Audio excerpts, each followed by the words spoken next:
সবার প্রথমে বলে দিই যে এই ভিডিওটা বানানোর কারণ হচ্ছে যাতে আপনাদের আশেপাশে দোকানে যারা আছে নগদ অ্যাকাউন্টে ওদেরকে যাতে বলে দিতে পারেন যেভাবে কাজটা সম্পূর্ণ করা যায়। তো সবার প্রথম আমরা যে বিল পে অপশানে ক্লিক করব।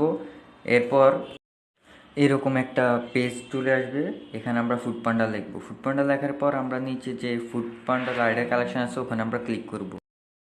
রাইডার কালেকশনে ক্লিক করার পর তোমার কাছে এরকম একটা ইন্টারফেস আসবে যেখানে তোমার রাইডার আইডি চাইবে এবং রাইডার আইডি দেওয়ার পর তোমার অ্যামাউন্ট চাইবে যেটা তুমি অফিসে দেওয়ার কথা ছিল ওই অ্যামাউন্টটা এখানে দিয়ে তারপর যখন নেক্সটে ক্লিক করবা এরকম একটা ইন্টারফেস আসবে যেখানে তুমি তোমার নাম্বার দিবা।